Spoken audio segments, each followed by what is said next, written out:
Good morning and welcome to today's live show. We got those daily expected moves. Looks like we are opening up rejecting from that 5-day moving average. While we're still making those basing out signals, it seems we keep rejecting down, so the seller's still in control.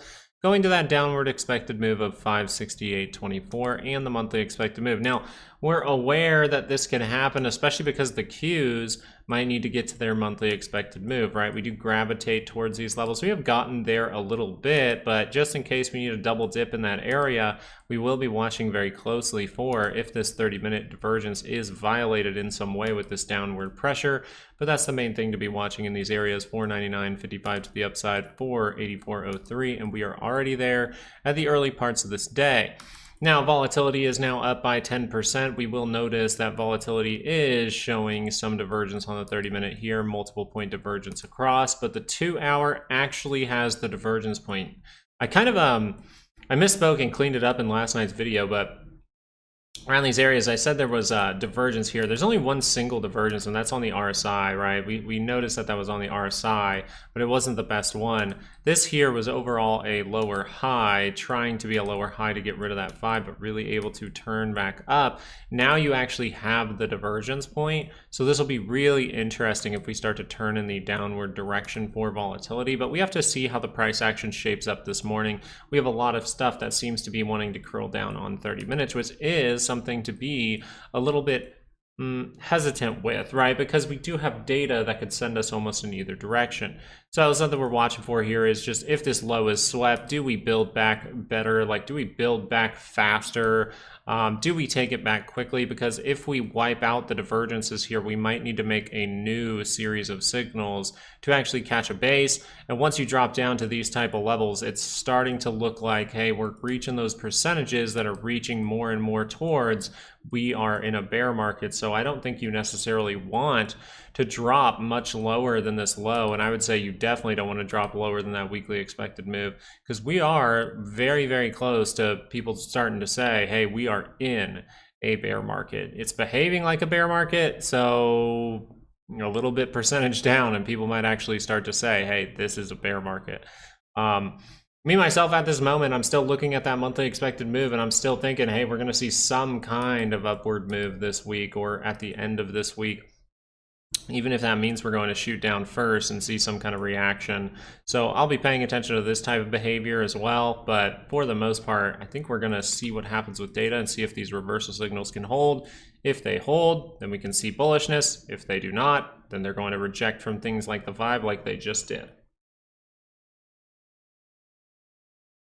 CPI, it depends on how people actually read into it now. Because people have now seen articles about recession, CPI might not be, like if CPI came in a little bit higher, I don't think people would mind it. I think they want it to come in pretty much right at consensus. That's what I would think. Straight to business today, Fact Junior Roll, straight to business. No, JP Morgan, yep, JP Morgan, another one that definitely had some good looks, but look at this thing just completely wiping out. So if we violate divergences here, it's going to be a very, very difficult one to say, like, yes, this is going to be good. And we already violated the one on the 2-hour, so that's kind of a big deal. The bad part about JP Morgan is, you know, this confirms. So this is this is going against me right now, just so you're aware. This is going against me.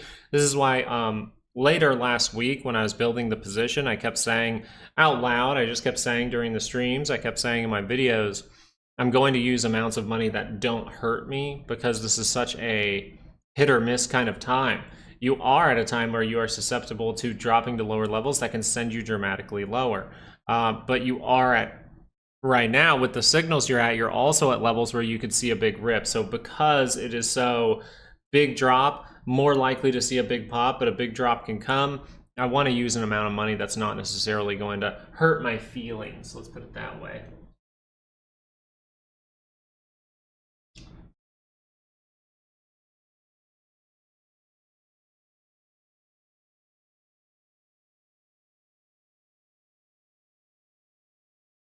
Yeah, we'll look at that later on. Now, JP Morgan still want to see if this is able to hold, so this 30 minutes will be pretty important. If that crosses over there, it's going to be a rough time. IWM, I didn't update the levels just yet, but we're going to just look at the signals, right? And for right now, IWM does not look bad. It's a gap down. Yeah, we expect volatility this week. I mean, volatility is extremely high. The time where you get worried is when this divergence is violated, right? Just like JP Morgan, right? So same thing goes for the SPY. Same thing goes for the Qs, right? I'd be perfectly fine with the Qs doing this, though. IWM is just the same scenario. It's the same 30-minute divergence. Can it curl up a 2-hour? And that's as simple as it has to be. Apple, I did notice this one giving it up. Now this is a big issue, okay? I think this is actually a pretty big issue, but at the moment we could see how this could still be heading higher. All right, we kind of see this. We kind of see a little of this and a little of this and a little of this. And if this could curl down on the 30-minute, but not curl over the 2-hour, I really, really think you don't want to curl this 2-hour back down. You curl this 2-hour back down, you can take out the low, and I think that that's where problems can ensue. But if this 30-minute could just hold up better, that would be nice. So if we can curl all the way back up, that would be the best. If we're going to see a bounce from this level and fail, then we can see something small and get that left head and right shoulder, and then that 2 hours probably crossing down. So Apple's going to have some issues here, but hopefully that can resolve itself. We'll see what happens with it. Tesla, very, very bad for Tesla to be down 4% right now, almost 5%, still holding the divergences. Isn't that crazy how much volatility we have, that this is a 5% move and we're still holding the divergences for these stocks? Pretty crazy. Amazon, all these things just looking like, hey, they need to curl down for a moment here. We'll see if they're able to hold their divergences, and that's the main point.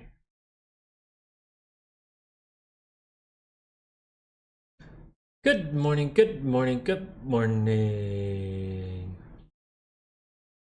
Yeah, I still see this as potential opportunity. I still see this as basing out, right? Until we're wiping out levels, until we're wiping out divergence, I'm not going to be too satisfied with saying like, oh yeah, we're going to tear down. But I'm aware that if these things curl down, I'm not necessarily going to be adding into bullish plays just yet. Now, JP Morgan, I might have to hold on to for just a little bit to see if that thing can get a little snapback or something. But as of right now, it's pretty much sitting, slowly wanting to come to the downward direction. I'm just gonna keep this up on my other screen and make sure, like, hey, we are holding those divergence points. One thing that was interesting for JP Morgan was the volume at the end of the day on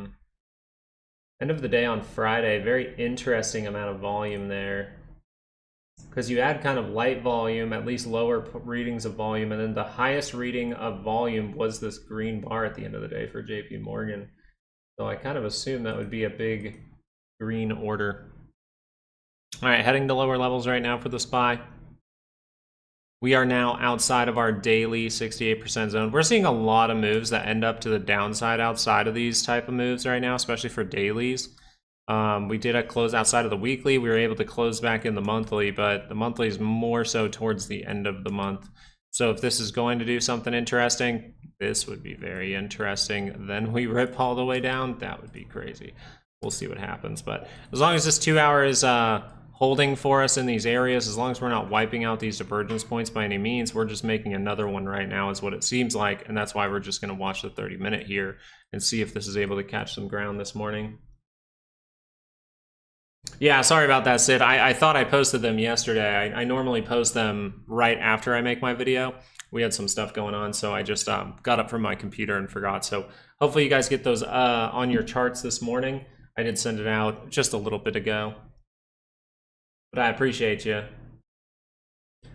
Yeah, whenever I've only done that like 2 times, I think. I think this is like the second time I've like just forgotten to post it till the morning, and I was like, every single time I'm like, oh God, oh crap, because I feel like if I were you guys, I would want that on Sunday and make my plan. So sorry about that, but hopefully you're able to get those on there and make that plan this morning.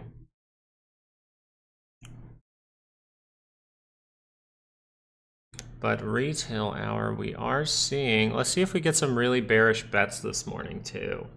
Let's see if we actually see some bearish bets. CPC only at 0.9, nothing crazy there.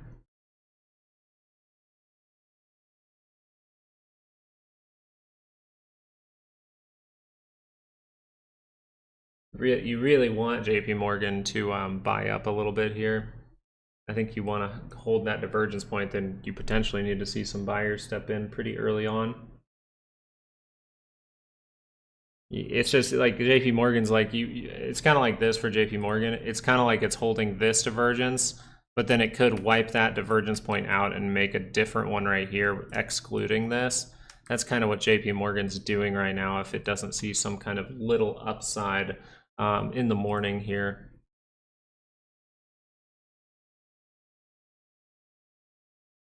Just a little bit of negativity away from seeing that. Ultimately, though, the goal would be 584.50, right? Breaking through that would be very, very good. We can see very obvious resistance there. The ultimate goal for this week is to get to something like that 597, I think. I think getting to here would be an extremely good thing for bulls. Then you can experience a pullback and just turn up into positive territory towards the end of the week. I think that would be really, really nice for the SPY. Well, that's what's kind of difficult. Is it's kind of like this. This is how bear markets work, if you didn't, or crashes, if you will. Bear markets, just kind of like bullish signals fail enough times that you experience a bigger drop, and then you end up down about 15%, and then people start to say you're in a bear market, right? But what we like to do on this channel is just point out, like, hey, you are experiencing volatility that is suggestive of a bear market behavior now, which means I wouldn't be surprised if we see one of those big drops and fully be like, yes, and then you're going to get a big drop and probably a big rip, because that's what happens in bear markets. So I would say if we drop another 3% from here, I think you're at serious risk of seeing that bear market volatility continue for a long period of time, say, 2 to 6 months. So that's going to be an issue. And we'll see if that's able to happen. Right now, you have signals that completely contradict that, and you have not wiped out those signals.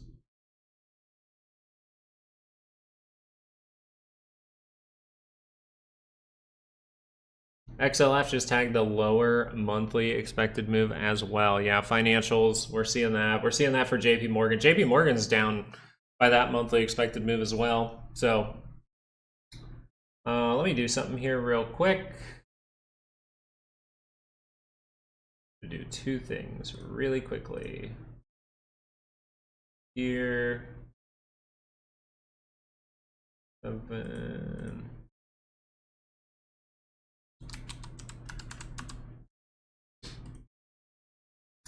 Okay.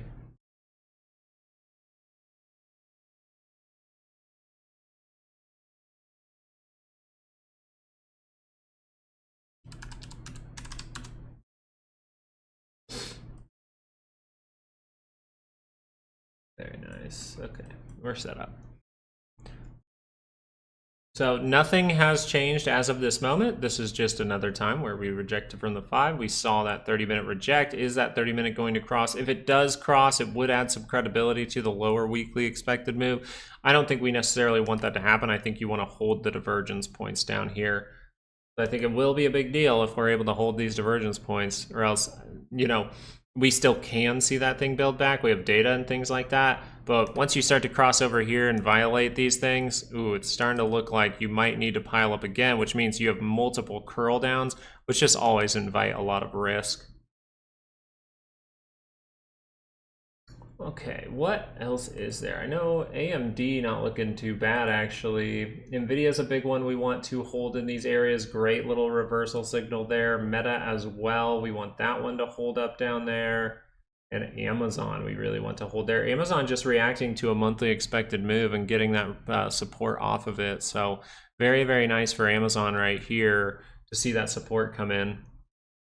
We'll see if that comes in fully, right? This could still just fill the gap and turn right back down. But as of right now, we'll see if these things get wiped out. If they don't, we might end up in the upward direction soon, and people might be taken off guard.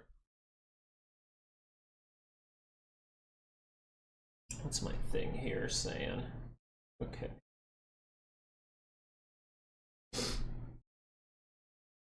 All right, all right, all right. Let's see here.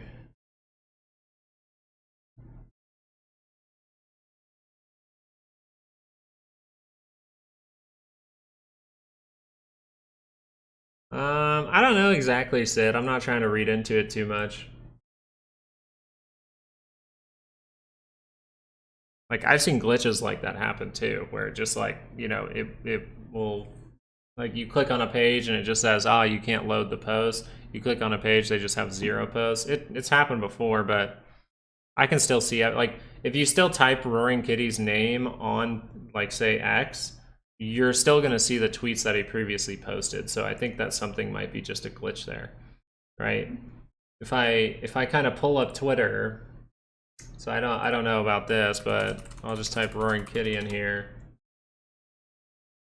You're going to see the posts that you can't see are literally right here, posted by him, right?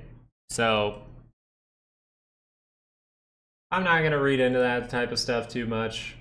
I'm just going to say, hey, if there's a good signal, maybe we get good news. If there's good news, maybe the thing can squeeze. And that's pretty much it.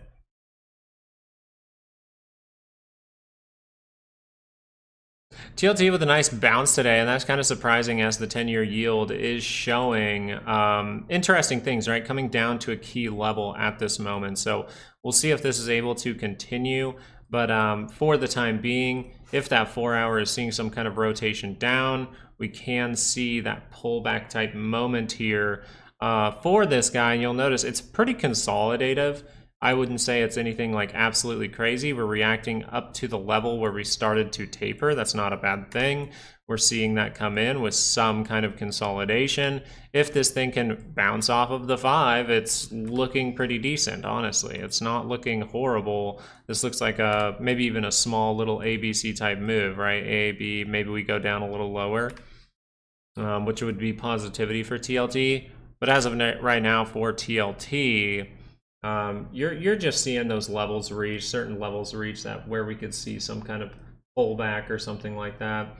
And you're reaching up towards, already getting up towards, you know, a little bit off of a 1% away from a daily expected move, or a monthly, god dang, a weekly expected move. Too many moves to pay attention to. So we'll see, but for the time being, we want to see if this is curled down, then that means negativity, right? This could be rejecting from the 5. But if this daily is going to curl up, then you're probably going to see that 4 hour be able to hold up better than you think.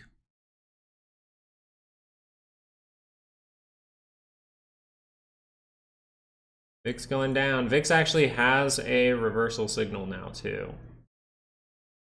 So kind of a big deal.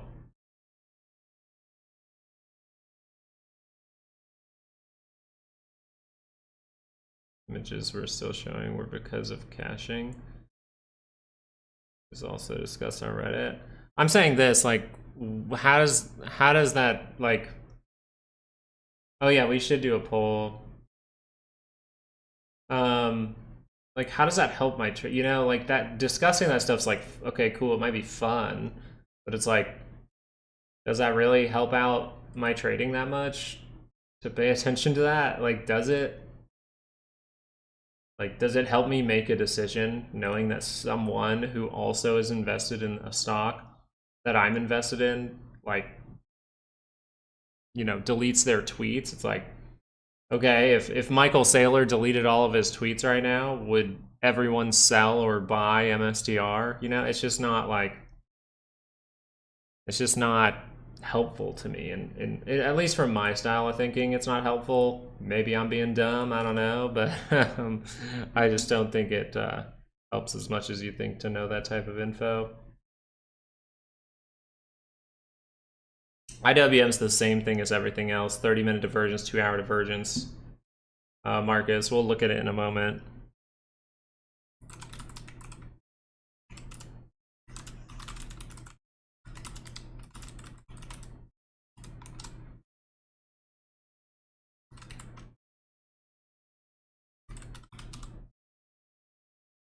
Yeah, it's pretty similar, Marcus, to everything else. You're seeing the same type of behavior. Like, look at the SPY right here.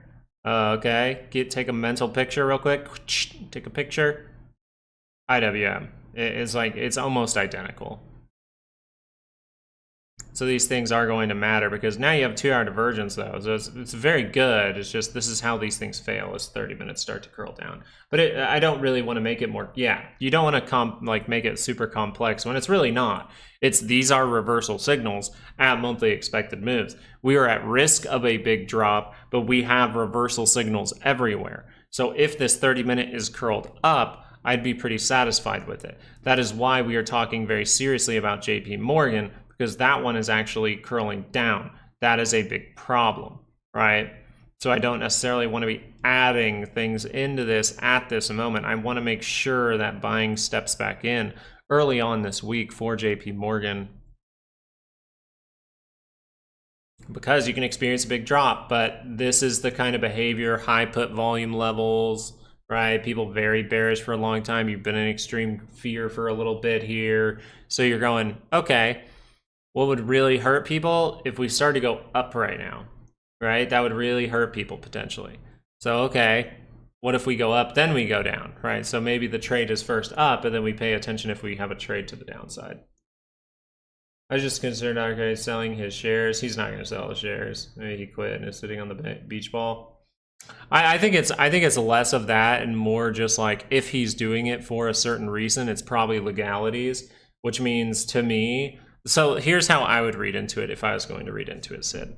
Okay, I'm a guy who posts stuff and people react, and even the government itself said that I was the reason, right? I'm putting myself in those shoes. I was the reason that people bought this stock, and I was the reason a big squeeze happened and caused some kind of massive thing, and only retail did it, right? If I have all that mentality, well, that's what they said to him, right? So I would think to myself, hey, if I go, okay, the moment is, here's how I think at least. Okay, I'm that person again.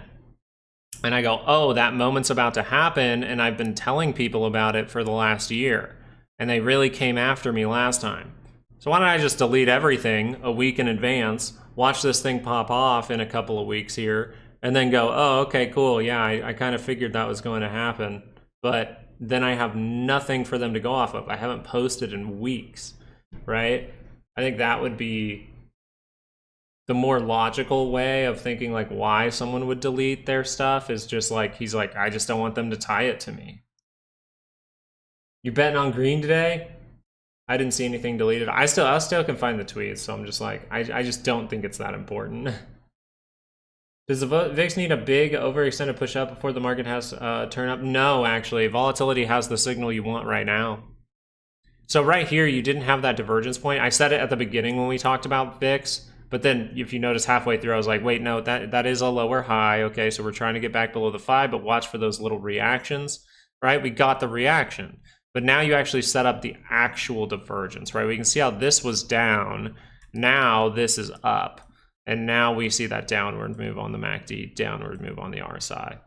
So now actually would be the best time for this 2-hour to curl down, and this 2-hour curling down. Even the one thing that we have to take into consideration as well is you have a bunch of data this week, so it might not be this simple, but if it is going to be this simple, it would be great. It would mean this 2-hour curls down, that 2 hours able to curl the daily down, and you're in a volatility pullback for the time being. Right, and then the pullback down in these levels maybe is where we would still pay attention to lower high, right?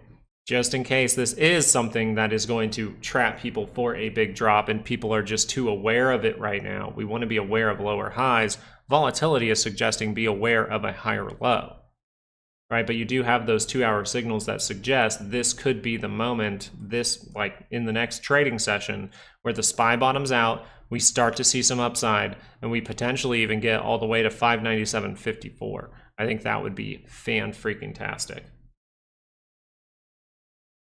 What up, Wordy? How you doing? I hope life's well, Wordy. I'm doing well, man. I think baby girl, obviously, you know, our first time adjusting to that time difference, like when she's actually grown up a little bit. A little difficult, struggle sleeping last night. She had a little blip there, but other than that, solid, man. Can't complain. I cannot complain.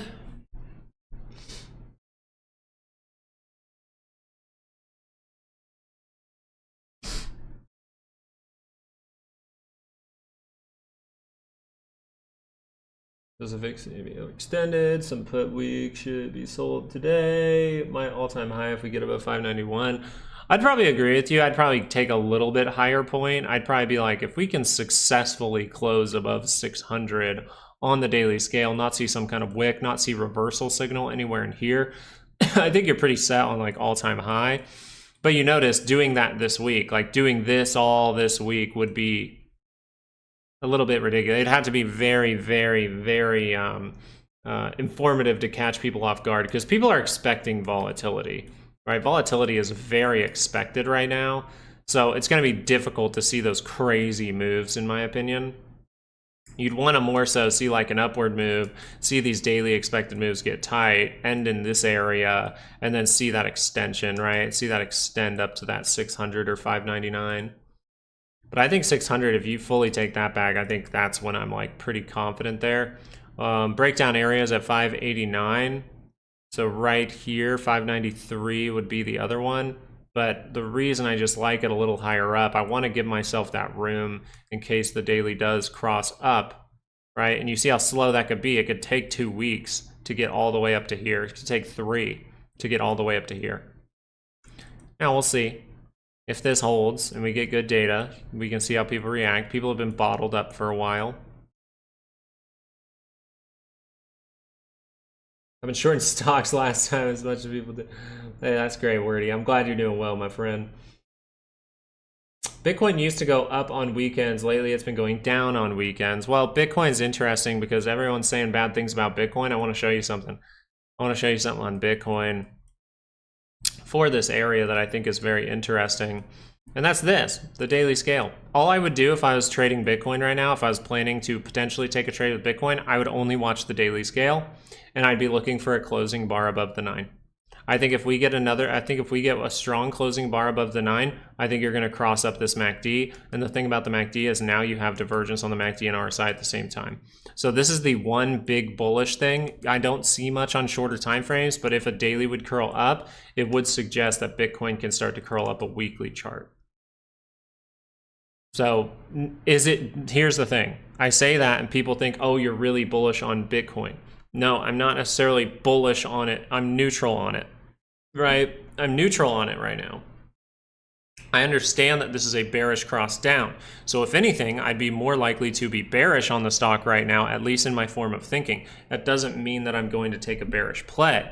But I'm actually looking at this from the perspective of both sides. And I sit there and I go, okay, if a daily chart does cross up based on my analysis here, then Bitcoin should see some positivity. So what's my trigger for the buy? Hey, a daily crosses up. What's my trigger for the sell? Well, if a 4-hour crosses up and then rejects from here and crosses right back down, I potentially won't be in Bitcoin anymore, right? There's my plan and I'm done, right? I can write that down. I can follow that to a T. I can be patient and wait for Bitcoin to do whatever Bitcoin wants to do. Maybe while I'm waiting, it sets up some kind of signal that can give me a hint, right? And that's it.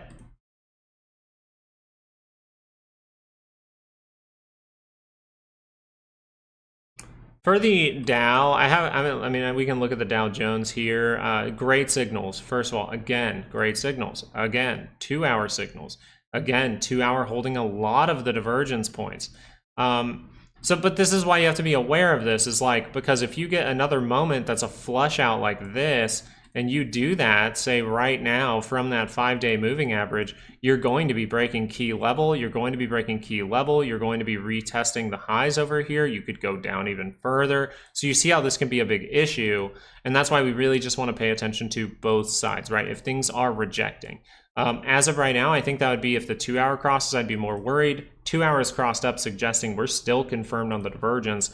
And this 30-minute could see something, but as long as that's not crossing down, you're not going to test the low and go make a new one. You're more likely to just maybe tap that low, sweep the low, and then make that upside move. We'll see what happens with it. But you did just confirm divergence. You're seeing that resistance at the 5. It doesn't even look as bad as the SPY or the Qs. See how people are positioning. Yeah, people nice and bearish to start off the week.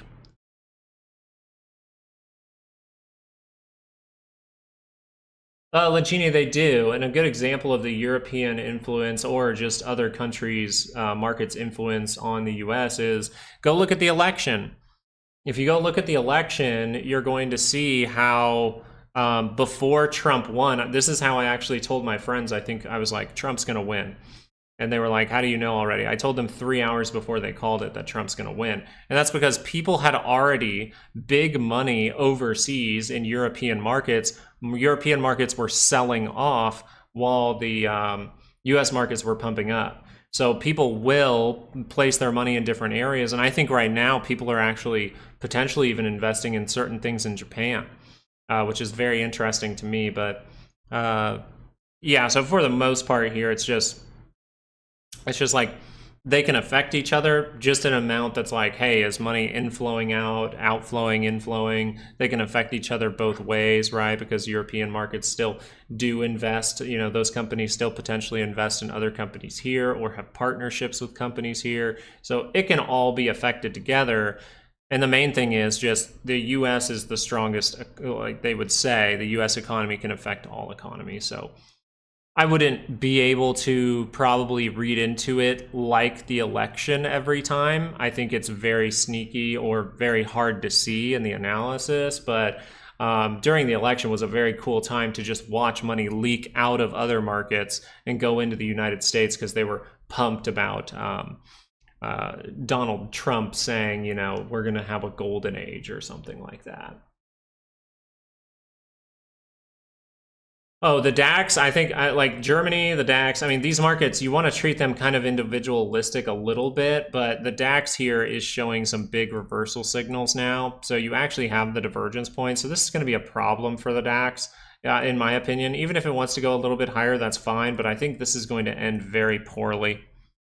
I think this ends very poorly. Right, and you'll notice this across the board, right? We'll notice that, you know, these type of markets might be topping at the same time. I think China is kind of in its own realm, right? But we can pay attention to things like the DAX and go, okay, well, at least we, as from an individual standpoint, we have a daily divergence that has been confirming here. We'll see if that confirms in the next 3 hours or so. If it does, it would suggest that this going down to at least a point of about 22.2K would make a lot of sense, right? Come down into these levels, maybe catch a little bounce and then fall, or be able to recover. If you lose that level, you're probably heading down to at least gap fill, 21.5K. XHB, that's right. You guys are bringing up some good stuff. This is great because you guys are bringing up all the stuff that I've been looking at here. I want you to look at this daily chart for HGX. This is the housing sector. If you look at this, you're going to notice there's massive daily divergence here, massively significant. If the housing sector is going to see a big move up here, and it is already confirming, it's very unlikely that the SPY is going to keep collapsing, right? The housing market reacts first, and it said, hey, we're about to go into something bad. Then later on, the market starts to go into something bad or a lot of back and forth chop, right? So now we notice that this is about to head that way. So if this is about to head that way, we still could have time to continue to create the base down there. But usually when bullishness kicks in, this is just how it works. Bearishness kicks in for the HGX, people don't pay attention to it. Bullishness kicks in for the HGX, people pay attention to it. And that goes pretty similarly with home builders, since you are bringing up XHB. DAX is the most logical number. They had 2 recessions back to back and the market rips like Nvidia. Yeah, the market remains irrational, correct?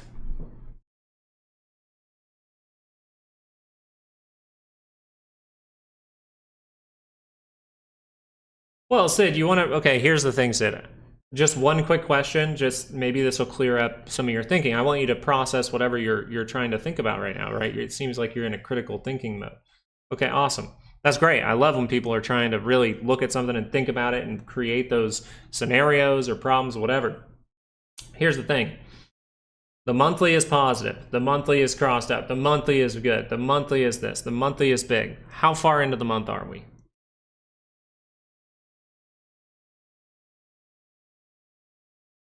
How far into the month are we?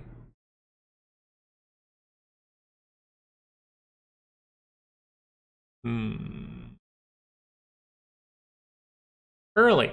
Yeah, and that's it, right? That's all I wanted to throw out there because yes, you're discussing the right things. You're saying like, yes, monthly volatility can start to come in here. This can be really, really bad, right? The only problem is I have a whole month for that to play out. Remember this? Remember when this happened at the beginning of a month? Pretty sure that was pretty early on in the month. Yeah, August 5th, right? August 5th, and everyone going, oh my god, it's going to be absolutely terrible because volatility is curling up on the monthly scale. And even we mentioned that, right? But we wanted to pay attention if that fades as well. Curls back down, and we said, okay, now we're probably going to the 200, right? The thing about this that is worrisome is above this trend, we haven't been there above it for more than 3 days, and then the fourth day usually you start to see that downside pressure at least. You notice 4 days there, 3 days there, but this time 1, 2, 3, 4, 5, 6, about 7 days up here. So that's a big issue. You're actually seeing the volatility sustain itself. It's remaining here, and I think that's why people are starting to say the words bear market more often. But yeah, to say that, it's just like, okay, there's weekly divergence and all those things too. We're paying, right? We want to pay attention, but that doesn't mean we can't get pullbacks. It might mean, hey, if I think that something bad is coming or there could be another just upside trap, you know, if I'm trying to hedge or something like that, I might be doing that months and months out.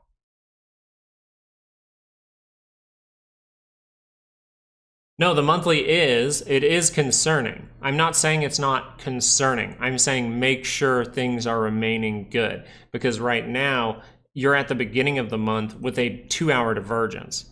So it's like the exact time where this thing could pull back is when we're talking about volatility popping off. I don't think that's necessarily going to do us any good. I think it's good to be like, okay, if this confirms, if this doesn't confirm, then you're still paying attention to that monthly, right? That monthly's still climbing. If it does confirm down, that's where you start to go, okay, we could be in that pullback, so maybe I want to see how this behaves over the next couple of weeks. Now, if you see that pullback just for a week and then volatility pops off again, now you're in the last week of the month and you're seeing volatility at 26, 28, 29. Yeah, that's when I'll definitely be reading into it, right? But you're already gonna see by that point in the price action, you're gonna be like, oh, we're definitely in some kind of more volatile bear market crash type behavior. I did see another person. I clicked on a random person that I never watch. I did click on their video this weekend, and it was just kind of like funny because we had talked about the crossing of the 50 over the 200, and they were saying that's how you tell when you're in a crash, and I was just like,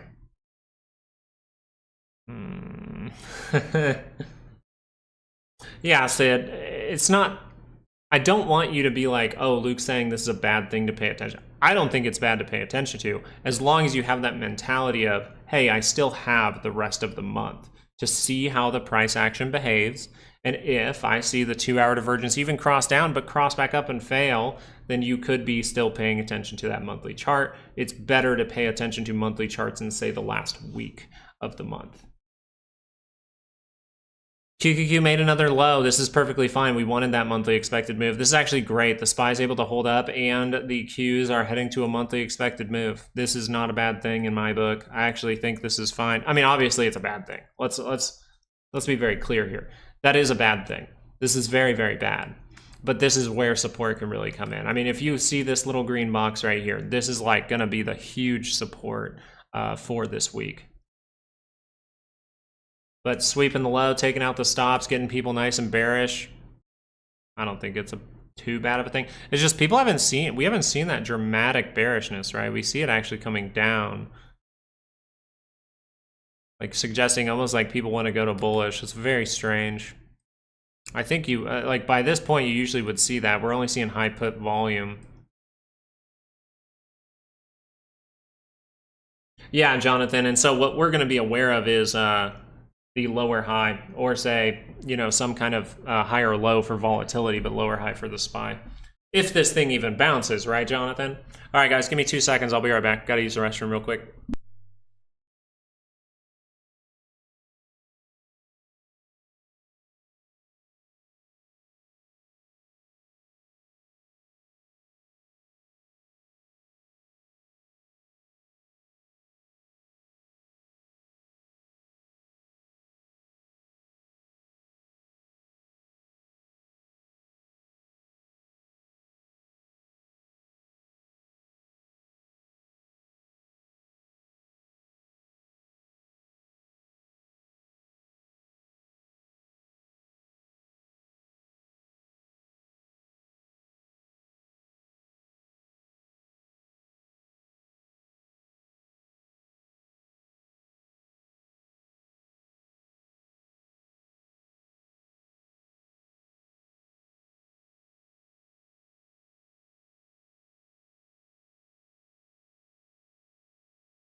All right, and we're back.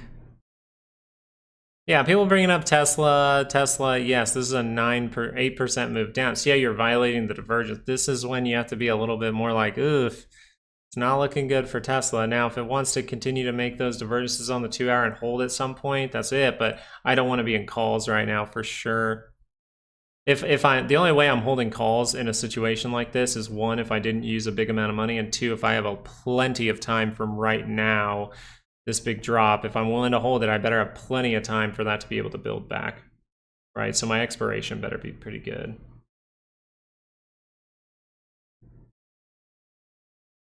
SMCI, I think I accidentally deleted that one off my charts. Yeah, SMCI not doing too bad. Trying to take it back. I think you don't have the best reversal signals here, but you do see that higher low coming in, which is pretty good, right? It's right by that center line. Nice. Taking back the 5. Obviously, a close above 41 would be nice. The economic data that could move the market, you have a bunch of it this week. So not necessarily anything too big today. Consumer inflation expectation. Let me reload so it just does this. Consumer inflation expectations. All right, we've got JOLTS job opening. So it really starts tomorrow. Job opening starts tomorrow. Then you get the CPI. Then after that, we're going to get PPI. Then right after that, you're going to get Michigan consumer sentiment. So you got a decent amount of data this week. So any move that happens, we really don't want to treat it like it has to be right all the time, because there's tons of rocks, right?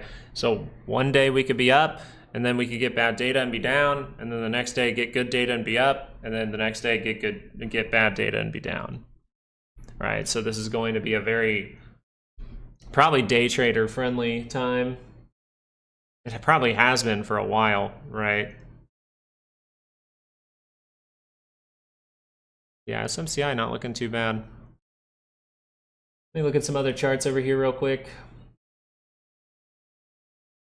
Yeah, see JP Morgan wiping out the divergence there, so not a good time.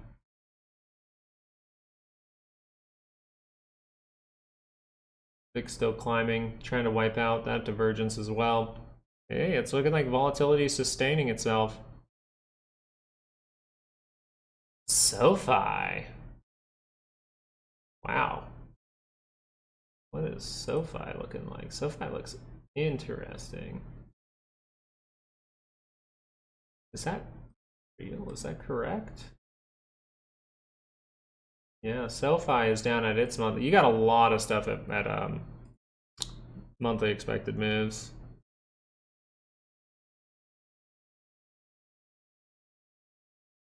Any chance for McDonald's? I mean, probably. It just saw that big upward move last week. But look at this 30-minute and tell me that this thing's going to be bearish, like obviously bearish right away. I don't think so. I mean, this 30-minute is still very positive. So you'd have to see this to really be bearish on it. You'd have to see that, because that would be enough to take you through that floor, through that negative territory. And then you have to see that continue, right?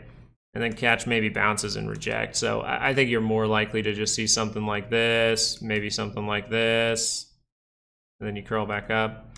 That seems more likely to me, according to this. If we look at a 2-hour, same type of deal, right? We might say, hey, okay, if that 2-hour crosses, it could be bad. It just doesn't look like an obvious setup. But a big upward move, if it wants to, it can come down and retest 311, right? I think that would be the best thing for McDonald's to do, actually. And let's go watch the Qs at this monthly as we approach the monthly expected move towards 478.93. We want to see if we start to see anything interesting. NVIDIA is just the 30-minute divergence as well, right? Or the 2-hour divergence mostly, right? You see the 2-hour, it's still confirmed, but the 30-minute rejects. That might be the management of risk, right? If this thing is curling down, we could still end up in this zone, but if we break that zone, I think it's a problem. So you really want these things to hold up. You do have divergence on the MACD. You do have divergence on the RSI, a little bit flat there. So if we want to make something quick here, that's fine. But overall, the 2 hours holding, still suggesting that the daily can curl up. You're just seeing negativity now. So if this goes against my trade, I could manage risk, see if that comes down lower, or just turns up in case I want to be a little safer. But more so for me, with like something like JP Morgan, this is why with JP Morgan, I started to, build that position with lower amounts of money. Just because if we do get a rip here, it's going to make plenty of money. People would be taken very off guard.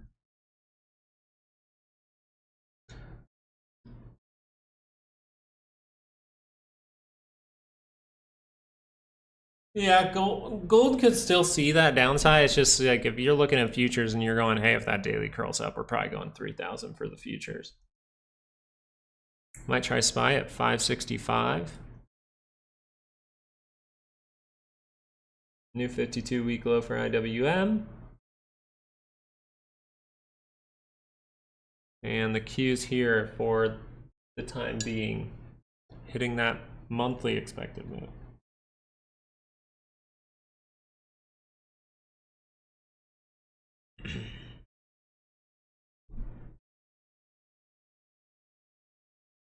AMC and GME looked good coming into the week, and now GME doesn't look very good going into the week.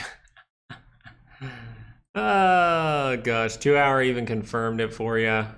Man, this thing, it will not be allowed to go up, will it? I wonder if people are getting shaken out because of the Roaring Kitty stuff that everyone's spamming everywhere. It's like if Bill Gates deleted his Twitter, do you think Microsoft would sell off? Actually, no, he's too related to the stock. Who would it be? Who would it be?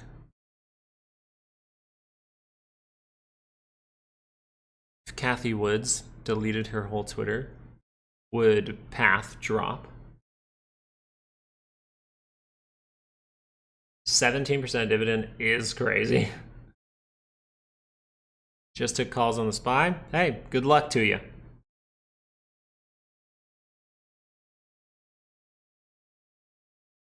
I'm gonna put this on the Qs though.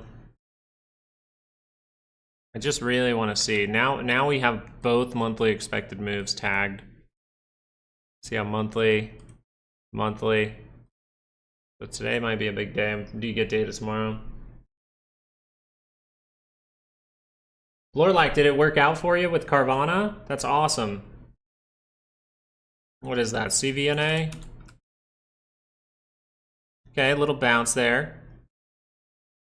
Yeah, we still need that 30 minutes to produce better than this. I mean, you ultimately, the 2 hour is going to be the confirmation I want. Like, once that 2 hour actually confirms, that's when the probabilities start to add up to 237.50. So if you want that extended move, I don't know the trading style, this is why we're just talking about it how I like to, but 238.70 would be fantastic. And that's when I think you need the 2 hour to confirm up to really be like, yes, this looks good. Yes, I'm getting back above 198.70. Yeah, it was.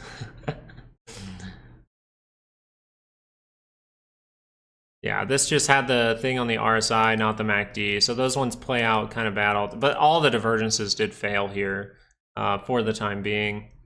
You're still holding it, but as of right now, all of the SPY, the Qs, everything kind of failed the divergences.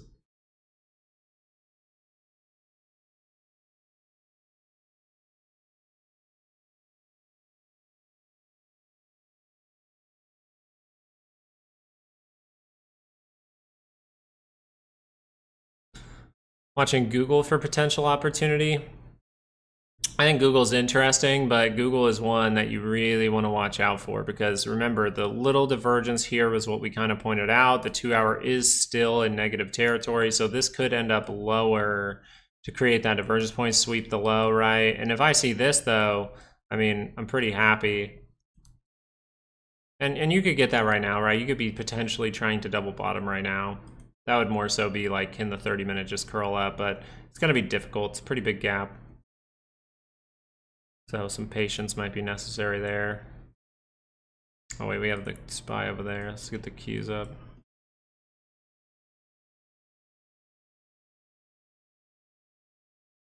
Tesla at a green candle. I'm going to try to click around on my other charts. SoFi looks really interesting to me as well. A lot of things look really interesting, honestly. Let's see what he's saying. Tesla. Let's see that bar from Tesla over here. Not bad. Monthly expected move tagged for Tesla. There you go. Remember we were like, hey, Tesla can head like 8 points lower, or like 20 points lower. I was like, Tesla can end up 20 points lower than here. And the monthly did it. So you do have that monthly tag. I'm kind of surprised by that, to be honest. What is this looking like? Okay.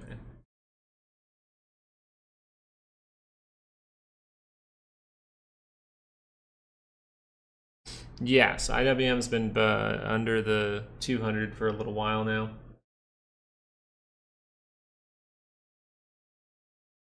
IWM's been below the 200 since, what is that? It broke it on Friday, February 21st, and you've been below it ever since. And now you're tagging that monthly expected move like twice for IWM, I believe.